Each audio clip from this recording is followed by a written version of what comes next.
Anyways, I feel like I'm done recording, but I actually wanted to talk about trading. So I've been trading, and it's been now. Bear in mind, I'll never say trading is going terribly because you do kind of have to pay your market tuition.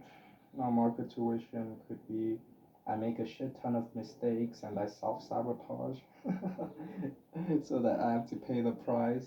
But market tuition could also be well. I also have to learn and earn my stripes because truth is experience is the best teacher. I think there was a time where I thought I could just read a book and trade, but and books do help like a lot because of they do enhance your experience. Because of um, you could read no books and then just spend a lot of time in confusion, or you could read books and then maybe lose a trade or win a trade and then explain why it worked. But the truth is experience is the best teacher, and I find that I'm not that bad at trading. In fact, I'm great at it. It's just, I wouldn't say it's a psychological aspect. Yeah, it is a psychological aspect, but the problem with saying that is that it's way too broad and it doesn't really tell anyone much. So it would makes more sense to explain that. I suck at this. So yeah, so when it comes to me and trading, it's like trading and it's like it's a weird sort of relationship because of it's like I can trade consistently for 2 weeks, a month, whatever, whatever.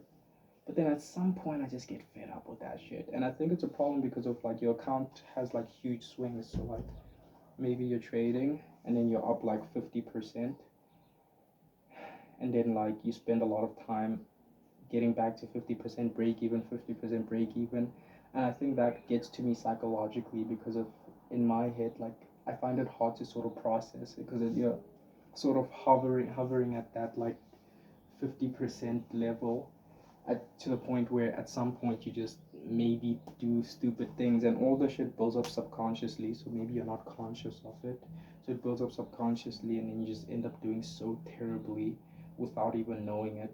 Before you know it, you're back to your normal, you lost that 50% and now you're back to your normal account size, and then maybe you get it up a little and then you just end up kind of losing it in all honesty and just fuck this shit. And it's a problem I face. It's a problem I face. Now, an alternative way I thought I could get through it is by trading less. The less you trade, the less focus you put into it, the less you think about making money, and the more it's just a consistency thing.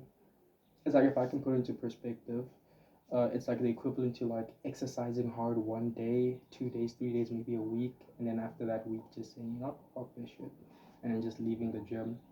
um, it's better to have consistent, I wouldn't say small wins, but consistent a consistent habit and a consistent pattern that you sort of follow. So maybe you only trade once a day during New York session, non by FX type shit, and then and then after that one session you just sort of chill, whether you won or you lost, you just sort of kind of sit down, and that makes it so that you don't self-sabotage.